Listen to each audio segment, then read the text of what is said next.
ಮೆಟ್ಲು ಶಿವ ಮರ್ಡರ್ ಕೇಸ್ಗೆ ಸಂಬಂಧಪಟ್ಟಂತೆ ಇಷ್ಟು ದಿನ ಪೊಲೀಸರು ತನಿಖೆಯನ್ನು ಮಾಡ್ತಾ ಇದ್ರು. ಬಟ್ ನಿನ್ನೆಯಿಂದ ಸಿಐಡಿ ಅಧಿಕಾರಿಗಳಿಗೆ ಪ್ರಕರಣ ಹಸ್ತಾಂತರ ಆಗಿರೋದ್ರಿಂದ ಅವರು ಫೀಲ್ಡ್ಗೆ ಇಳಿತಾ ಇದ್ದಾರೆ. ನಿನ್ನೆ ಅಧಿಕೃತವಾಗಿ ಅವರಿಗೆ ಹಸ್ತಾಂತರ ಆಗೋಕ್ಕೂ ಮುಂಚೆ ಸ್ಪಾಟ್ ವಿಸಿಟ್ ಇರ್ಬೋದು ಅಥವಾ ಅಧಿಕಾರಿಗಳಿಂದ ಮಾಹಿತಿ ಪಡೆಯೋ ಕೆಲಸವನ್ನು ಸಿಐಡಿ ಟೀಮ್ ಮಾಡಿತ್ತು. ಇವತ್ತು ಅಧಿಕೃತವಾಗಿ ತನಿಖೆಗೆ ಇಳಿತಾ ಇದ್ದಾರೆ ಅವರು. ಎಸಿಪಿ ಪ್ರಕಾಶ್ ರಾಥೋಡ್, ಗೀತಾ ಇವರೆಲ್ಲರೂ ಕೂಡ ಆಫೀಸರ್ಸ್ ಆಗಿದ್ರು, ಹ್ಯಾಂಡ್ಲಿಂಗ್ ಆಫೀಸರ್ಸು. ಈಗ ಈ ತನಿಖಾ ವರದಿ ಅವ್ರು ಏನು ಇಷ್ಟು ತನಕ ಪ್ರಿಲಿಮಿನರಿ ಇನ್ವೆಸ್ಟಿಗೇಷನ್ ಮಾಡಿರ್ತಾರೆ ಅಲ್ವಾ, ಅದನ್ನ ಸಿಐಡಿಗೆ ಹಸ್ತಾಂತರ ಮಾಡಲಿಕ್ಕಿದ್ದಾರೆ. ಈಗಾಗಲೇ 16 ಆರೋಪಿಗಳನ್ನು ಪೊಲೀಸರು ಈ ಪ್ರಕರಣದಲ್ಲಿ ಬಂಧಿಸಿದ್ದಾರೆ. ಪ್ರಮುಖ ಆರೋಪಿಗಳನ್ನು ಕಸ್ಟಡಿಗೆ ಪಡೆಯೋದಕ್ಕೆ ಸಿಐಡಿ ಕೂಡ ಸಿದ್ಧತೆ ಮಾಡಿಕೊಳ್ತಾರೆ. ಪ್ರಮುಖ ಆರೋಪಿ ಅಂದರೆ ಇಡೀ ಪ್ರಕರಣದ A1 ಜಗ್ಗ, ಆತ ಇನ್ನೂ ಅಬ್ಸ್ಕಾಂಡ್ ಆಗಿದ್ದಾನೆ. ಆತನನ್ನು ಹಿಡಿಯದೆ ಪ್ರಕರಣ ಮುಂದಕ್ಕೆ ಬಹುತೇಕ ಹೋಗೋದು ಡೌಟು. ಸೊ ಏನಾಗುತ್ತೆ ಅನ್ನೋದನ್ನ ನೋಡಬೇಕಾಗತ್ತೆ ನಾವು.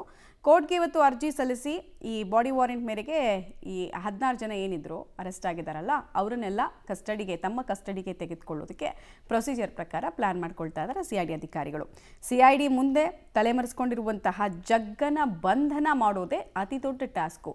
ಜಗ್ಗನ್ ಬಂಧನ ಮಾಡಿದ್ರೆ ಜಗ್ಗ ಭೈರತಿ ಬಸವರಾಜನೇ ಹ್ಯಾಂಡಲ್ ಮಾಡ್ತಾ ಇದ್ದಿದ್ದು ಡೈರೆಕ್ಟಾಗಿ ಅನ್ನೋ ಮಾತು ಆರೋಪ ಇದೆ. ಸೊ ಭೈರತಿ ಬಸವರಾಜ್ ತನಕ ರೀಚ್ ಆಗೋದಕ್ಕೆ ಅಧಿಕಾರಿಗಳಿಗೆ ಸಾಧ್ಯ ಆಗುತ್ತೆ, ಇಲ್ಲಾಂದರೆ ಇದು ಕುಂಟುತ್ತಾ ತೆವಳುತ್ತಾ ಸಾಗುತ್ತೆ.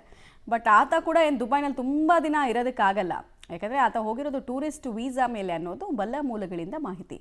ಟೂರಿಸ್ಟ್ ವೀಸಾದ ಅವಧಿ ಎಷ್ಟಿರುತ್ತೆ? ಹಬ್ಬಬ್ಬ ಅಂದರೆ 30 ದಿನ ಇರುತ್ತೆ, ಹಬ್ಬಬ್ಬ ಅಂದರೆ. ಸೊ ಅದಾದಮೇಲೆ ಬರಲೇಬೇಕು ಅವ್ನು ಬರಲ್ಲ ಅಂತ ಹೇಳಿದ್ರೆ ಒದ್ದು ಡಿಪೋರ್ಟ್ ಮಾಡ್ತಾರೆ ಅಲ್ಲಿಂದ.